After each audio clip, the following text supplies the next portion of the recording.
Bonjour, bienvenue sur CryptoOli, j'espère que vous allez bien. Alors, on commence immédiatement avec le prix du XRP sur CoinGecko qui est à 34,22 cents en hausse de 3,8% depuis 24 heures et en hausse de pratiquement 7% depuis 7 jours. La capitalisation a augmenté de 0,8% pour 461 milliards de dollars et la prédominance est toujours le Bitcoin à 57,3 et le gaz du Ethereum en baisse, ce qui est bon pour ceux qui utilisent Ethereum. La heatmap, c'est dans le vert, je dirais 70-30, normal, parce que le tout est en train de bouger vers le haut. Fiat Leak, 4,6% d'augmentation, 25,26 USD le XRP. On voit ici qu'il y a eu une belle augmentation. Et tantôt, quand je suis arrivé de travailler, il y avait des 3 millions d'échanges par minute. Il y a une heure, mais là, présentement, c'est plus tranquille. Mais on voit des grosses transactions quand même, 209 000 XRP. Il y avait du monde qui aimerait savoir ça, hein? Incluant moi. Alors, Fiat League, pour ceux qui ne savent pas c'est quoi, allez voir, c'est vraiment intéressant. On commence avec une photo que je vais vous montrer sur Twitter que j'ai pris d'une personne qui m'envoie des photos par rapport à XRP, qui serait un projet là, par rapport à tout ce qui encadre là, les banques centrales, le XRP, l'euro, le Suisse franc, le pétrole, le sud-coréen, leur devise, le UK pound, Indian rupee, l'or, l'argent.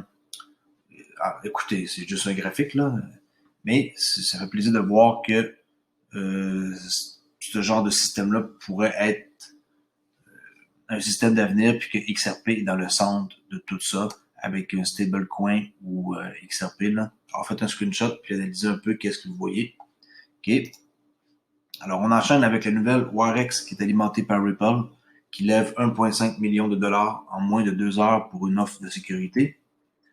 La plateforme de paiement numérique Warex, qui fonctionne sur Ripple, a levé 1,2 million de livres sterling, ou 1,5 million de dollars, au cours de son offre de titre aujourd'hui, avec près de 2000 investisseurs regroupant le premier million de livres sterling en 1 heure et demie via la plateforme de financement participatif Crowdcube, selon un communiqué. Le communiqué, excusez-moi, indiquait en outre que Warex prévoyait d'utiliser le cycle de financement participatif pour lancer aux États-Unis et au Japon dans les mois à venir. Les investisseurs ont acheté des actions Warex à 9,24 pounds, environ 12 dollars la pièce.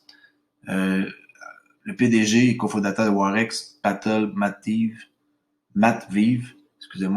a commenté la campagne et a déclaré que les fonds levés dans le cadre de l'offre de titre permettraient à la société de développer ses activités. L'entreprise a affirmé qu'elle comptait 3,1 millions d'utilisateurs enregistrés dans 130 pays différents et que Warex X avait généré jusqu'à présent 315 millions de livres sterling de revenus, ce qui est énorme. Selon le communiqué, la société alimentée par Ripple prévoyait de devenir un pont entre fiat et crypto, qui est le papier puis la crypto, ce qui pourrait expliquer pourquoi Warex permet à ses clients d'utiliser des portefeuilles XRP depuis 2018. Moi, j'en avais un portefeuille, mais l'autre fois, ils m'ont obligé à vendre mes XRP parce que je viens du Canada. Là. Alors, il y a une espèce de peut-être malentendu là, avec le gouvernement ici, là, mais c'est une question de temps que ça va se régler. Alors, allez voir Warex X. Sur Visual Capitalist, tout l'argent et tous les marchés du monde en une seule visualisation. J'ai déjà montré dans le passé à quoi ça ressemblait. Mais pour ceux qui sont nouveaux sur la chaîne, on peut voir tout, qu'est-ce qui est dans le monde entier, les marchés visuels avec des petits carrés. Comme par exemple, le silver, ça représente ça dans le monde. Ou 43,9 billions. Cryptocurrency, ça c'est nous autres. La crypto-monnaie, Bitcoin, on voit qu'ils sont vraiment imposants, contrairement aux 5400 autres jetons. Les dépenses militaires, le déficit 2020 US, on peut tout voir au complet. Feuille de balance, les millionnaires dans le monde, les millionnaires plutôt, l'or, Fortune 500. Vraiment intéressant d'aller voir ça. Ça s'appelle Visual Capitalist. All the World Money and Market in One Visualisation 2020. Mais je vais vous montrer un endroit. Stock Market, Money Supply, Global Debt. La dette est énorme. Okay, les households, gouvernement. Real estate, le marché immobilier. C'est énorme. Résidentiel, commercial. Global Wealth. Et en Europe, on voit ici que l'Europe, il y a autant de... Un petit peu plus là, en Nord-Amérique, mais l'Europe, c'est imposant quand même. La Chine, bon. Les dérivés. C'est ça ici que le marché de Ripple va s'attaquer. Les dérivés. Qui sont évalués à 11,6 trilliards de dollars. Regardez qu'est-ce que ça représente. Wow. Il y a juste des petits carrés. Tout ça, c'est les dérivés. Alors, ils veulent s'attaquer à ça, Ripple. Alors, de l'argent, il y en a en masse. Okay? Alors, vous irez voir le site Visual Capitalist. Sur de US Sun, en quoi que le service d'urgence 911 ont eu des pannes importantes dans plusieurs États. Ça s'est passé le 29 septembre.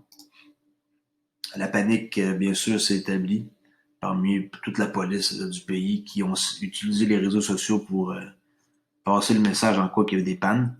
Alors, je vous lis qu'est-ce que ça dit. Apparemment, à partir de 17h, les téléphones et les emails de la ville ont connu des pannes intermittentes liées à une panne de Microsoft 365. Mon Dieu, ils ont dû avoir tout que des problèmes avec ça. C'est ce que ont tweeté la ville de Redmond à Washington. Alors, bon, ils disaient qu'ils s'excusaient, blablabla. J'espère qu'il n'y a pas personne qui a eu besoin d'aide puis que c'était coupé parce que c'est sûr qu'il y a toujours d'autres moyens de communiquer avec des systèmes locaux, mais quand même, ça devrait fonctionner. Il n'y a pas de raison que ça ne fonctionne pas là.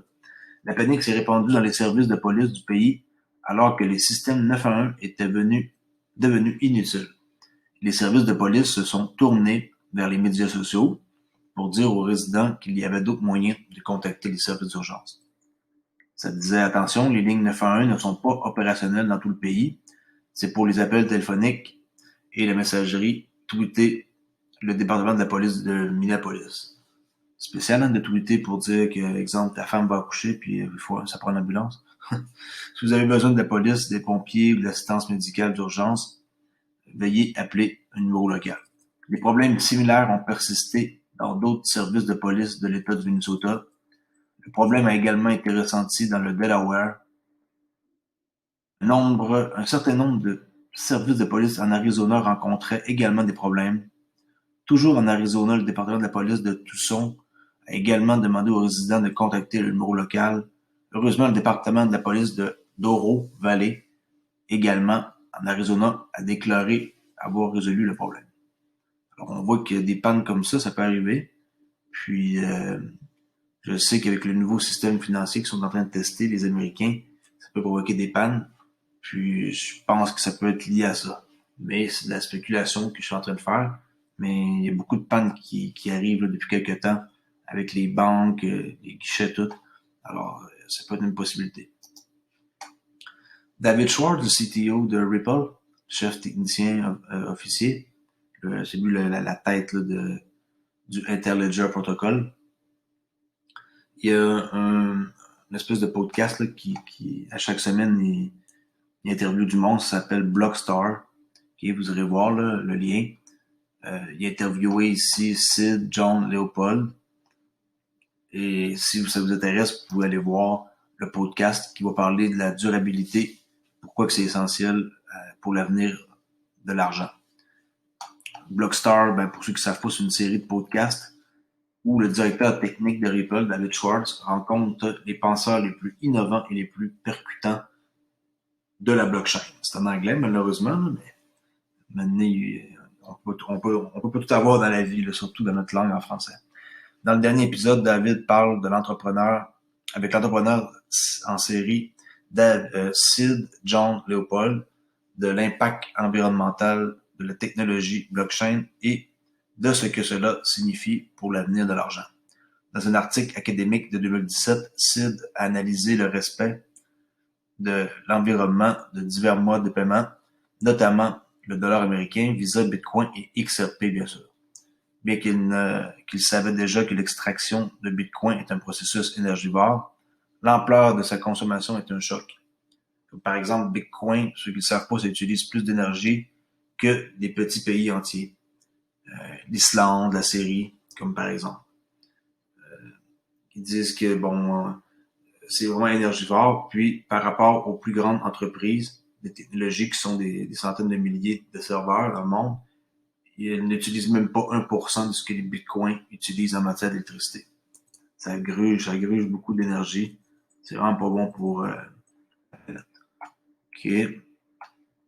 Ici, une nouvelle que Yearns se sont fait hacker, mais cette fois-ci, c'est une drôle d'histoire.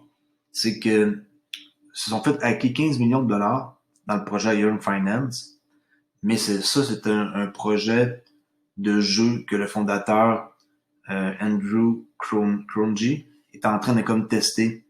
Puis il y a eu une vulnérabilité sur le contrat intelligent, ce qui a permis aux pirates de pouvoir voler des jetons.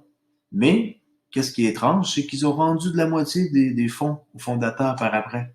Alors, c'est quoi ici? Connivence avec les hackers?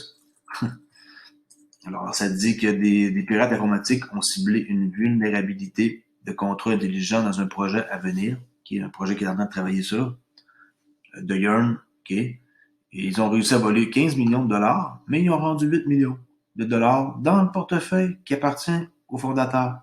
Alors, what the fuck, là, je sais pas pourquoi hein, qu'ils ont fait ça, mais c'est bizarre. L'approche test in prod, c'est un produit qu'on peut tester en production, s'est avérée coûteuse car Cronje aurait reçu des menaces après le piratage. Bon, qu'est-ce qu'il dit là? Les adeptes de la plateforme expérimentale DeFi, Decentralized Finance, Yearn Finance, okay, ont subi des pertes ce matin après qu'un pirate informatique ont identifié à exploiter une vulnérabilité de contrat intelligent dans Eminence, un projet de jeu à venir construit par le fondateur Andrew Cronje. C'est une drôle d'histoire. Moi, à date, je fais pas confiance en ça, là. Pas du tout le DeFi, là. Il faut que j'analyse beaucoup d'affaires avant d'investir là-dedans. La SEC qui a émis une lettre de non-action autorisant les jetons de sécurité à se négocier en bourse. Ça, c'est énorme comme nouvelle. Ici, on voit CryptoWolf qui, on voit bon, c'est en anglais, là, mais on peut cliquer pour voir. Ça, c'est la lettre qui a été écrite par la SEC le 25 septembre, qui autorise maintenant les jetons à être négociés sur la bourse. OK. Ici, Roger Ver, en quoi que les premiers guichets automatiques Bitcoin Cash sont arrivés. Ils vont être bientôt disponibles au public. Puis si vous voulez suivre un peu qu'est-ce qui se passe avec lui, là, cet homme d'affaires-là, ben vous pouvez aller dans un groupe sur Meetup que j'ai découvert. Puis ben, c'est un groupe pour toute personne intéressée par les Bitcoin Cash, crypto-monnaies, paiements internationaux et entrepreneuriat. Vous n'avez aucunement besoin d'avoir d'expérience dans les bitcoins. Il suffit juste de se présenter et de rencontrer des gens sympathiques. Alors, on voit ici qu'ils ont un meet-up un bel endroit là, dans les Caraïbes, à Antigua. Puis ils ont des meet-up un peu tout le temps. Puis ils ont des participants, là, une cinquantaine toujours. Alors, si vous êtes dans le coin et que ça vous intéresse, allez-y. Ici, le nouveau système de règlement en temps réel RTGS, Real-Time Growth Settlement, de la Banque d'Angleterre, Bank of England, va être compatible avec les technologies du grand livre distribué, Distributed Ledger Technology, a déclaré Victoria Cleland, la directrice exécutive de la BOE, Bank of England, pour la banque, les paiements et l'innovation. OK. Alors, ils sont en train, eux autres, aussi de s'en aller vers ça, le DLT. Regarde, j'ai pas oublié une place à lire qui est importante. Ensuite, ici, Ryan Zagon de Ripple, qui est une personne clé de Ripple, que maintenant, depuis une semaine, il a quitté, il est rendu pour TransferWise.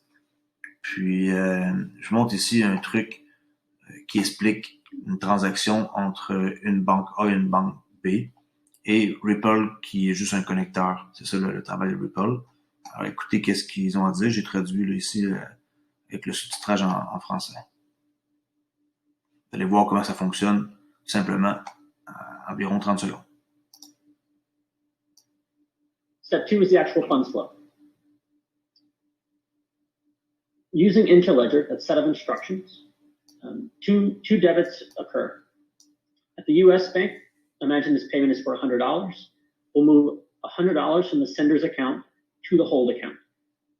At the same time, at the Malaysian bank, we'll move a corresponding amount of currency from the liquidity account to the hold account. Step 2 in this process involves a piece of software called a validator. Oui, le validateur va servir entre les deux connecteurs pour valider la transaction. Et quand ça valide, ça devient vert. Puis ensuite, l'argent est échangé. Tout ça, ça se fait en quelques secondes. And this validator is software part of the solution that we license to banks.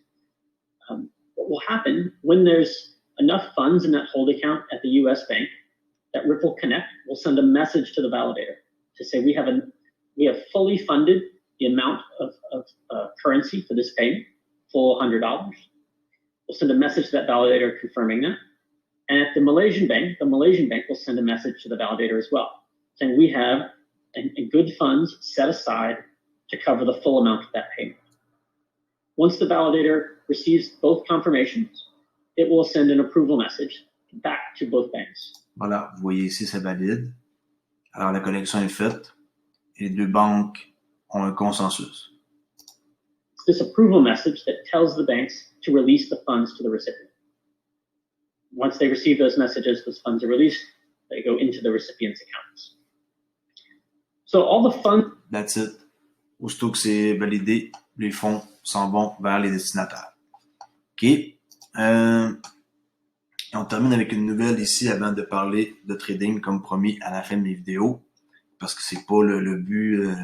Le but de ma chaîne, c'est pas parler de trading dès le début puis pendant ma vidéo. Là, c'est pas une chaîne sur le trading, mais je sens qu'il y a des gens qui sont intéressés. Et moi, vu que j'adore le trading, puis que ça fait partie quand même de tout ce que je suis en train d'enseigner. Pas juste ça, là, mais ça fait partie quand même pas mal. Là. Il faut savoir un peu comment ça marche pour faire des transactions puis analyser des graphiques. Ben, je tiens à comme faire une petite portion de ma vidéo vers la fin qui parle de trading. Alors, on finit ici avec la nouvelle sur Ripple, XRP Ledger qui deviendra une blockchain alimentée sans carbone. Okay. Le XRP Ledger est en passe de devenir l'une des premières blockchains sans carbone. La Fondation a acheté des certificats d'attributs énergétiques, qu'on appelle CAE, similaires aux certificats d'énergie renouvelable CER, pour couvrir la puissance utilisée par le réseau pour l'année prochaine. Les certificats acheminant de l'argent vers les fournisseurs d'énergie renouvelable, subventionnant leur production d'électricité. La XRP Ledger Foundation, qui est une nouvelle organisation mise en place là, pour le week-end passé, la semaine dernière, pour soutenir le fonctionnement du Ledger. Ici, ça dit qu'il suppose que l'une des raisons de la création de la fondation, c'est de démontrer que Ripple ne contrôle pas XRP. Et en fait, c'est vrai. Le CTO l'a confirmé. Ripple n'a aucun contrôle sur XRP. Même s'ils détiennent la moitié des XRP, ben ça sert pas pour pouvoir contrôler le reste des XRP là. C'est pour réinvestir puis en lâcher 1 milliard à chaque mois jusqu'en 2025. Mais Ripple ne contrôle pas XRP. La fondation et l'achat des EAC ont été soutenus financièrement par Ripple, par la start-up Coil pour bloguer et être énuméré, et GateHub, financé par Ripple. Ils ont mis 6,5 millions de dollars. Les blockchains de preuve de travail, tels que Bitcoin, Ethereum, sont connus pour leur utilisation excessive d'énergie, on n'apprend rien ici, là, tout le monde sait ça. Energy Web déclare que les 5 principales chaînes de blocs publics consomment jusqu'à 170 TWh d'électricité par an, plus que l'État de New York. Wow. Alors, s'il vous plaît, faites en sorte de ne pas utiliser les bitcoins. Certains pourraient se demander si le grand livre XRP est ou non une chaîne publique. Bien qu'il existe 145 nœuds de validation, seul un sous-ensemble se trouve sur la liste unique de nœuds UNL, un ensemble de nœuds de confiance qui était dominé par Ripple dans le passé. La maintenance de l'UNL est l'une des tâches assumées par la XRP Ledger Foundation. Alors, pour les nouvelles d'aujourd'hui, c'est ça. Il y en a beaucoup plus, mais je veux pas faire une vidéo très très longue. J'essaie d'un peu de diminuer le temps. Alors, on va continuer avec qu'est-ce que je tentais d'enseigner hier pour clarifier quelques affaires. Okay, la moitié doit dépasser le bas de la mèche précédente. Qu'est-ce qui est ici? C'est le milieu de la chandelle totale. La mèche jusqu'à la mèche là, le milieu. Quand que ça dépasse la mèche de la chandelle précédente, on a une trade. Okay? Même affaire ici. Le milieu du haut ici jusqu'à là divisé par 2, c'est environ ça. Ça dépasse la mèche ici, on a une trade. Le milieu de ici jusqu'à ici, c'est environ là. J'ai pas calculé précisément, là, c'est à l'œil. Mais il faut que ça soit précis. Okay. C'est pas compliqué, vous prenez le haut, puis le bas divisé par 2, là. Okay. Alors ici, il y a une trade, alors c'est toujours une trade. Mais là, ici, on serait sûrement stoppé. Bon. Alors, je vais faire un exemple comme ça, au hasard, au pif. On dit qu'on arrête dans 1, 2, 3, 4, 5. Ici. OK. Est-ce que je vois une trade ici? Oui, je pense que j'avais montré hier un exemple. On va prendre un autre, là. Comme par exemple, ici. Est-ce que c'est une trade? Avec mon concept, non. Parce que le milieu de ça et ça, c'est environ ça. OK. Est-ce que le milieu ici dépasse le plus bas de ça? Non. Alors ça ici, là ici, c'est pas une trade ça. Ça ici c'est un X. Non. Ensuite, la prochaine trade, elle, c'est pas une trade, mais la prochaine, ça non, ça non, ça non, ça quasiment, mais non. Alors, des quasiment en trading, on peut pas, faut que ça soit vraiment oui tout le temps. Ça oui, et voilà. Alors ça c'est une trade, comme ça, parce que le milieu de ça, c'est environ ça, dépasse le bout de la chandelle ici. Alors là, on a rembarqué dans cette trade-là, quand même, c'est pas si mal, là. C'est bon, là, on embarque ici, puis on peut prendre en masse de profit ici, là, avant de sortir. Alors, j'espère que c'est clair. Je vais pas m'acharner à faire du trading pendant des 10-15 minutes comme hier. Hier, c'était parce que je voulais montrer la base. Montrer un petit dernier exemple, là. Comme par exemple ici. C'est très facile, c'est visuel. Puis moi, je vais vous harceler à chaque soir pour vous montrer cette technique-là. Ça donne rien de mettre, comme j'ai dit, tout ça ici ensemble. Je vais vous mélanger pour rien. OK? Je vais vous montrer ici. Le milieu, c'est ça. OK? D'accord? Ça dépasse le haut de la mèche précédente, qui est ici. Alors, il y a une trade. Ça dit qu'à la fermeture de la journée, vous embarquez ici une trade. Et hop! Ici, c'est payant. Il y a 50, comment? 53. Ah, ici, c'est payant, là. Il y a 4 cents, ça veut dire, c'est 4000 $ cette trade-là, là. À savoir environ où sortir. Il y a des trucs pour où sortir, là. Ça, c'est un doji.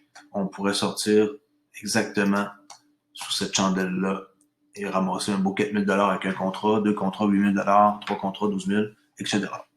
Alors, c'est tout pour aujourd'hui. J'espère que vous avez aimé ma vidéo. Elle est plus courte, elle est plus compacte, comme on dit. Puis, je vais m'efforcer de faire des vidéos un peu plus courtes, mais avec du contenu plus précis, axé sur XRP, Ripple, puis la crypto. Alors, abonnez-vous sur Crypto Oli. Je parle de XRP, Ripple en général, un peu de trading vers la fin de mes vidéos pour contenter ceux qui veulent apprendre comment ça fonctionne avec ma technique. Alors, je vous dis à la prochaine vidéo demain. Merci, au revoir.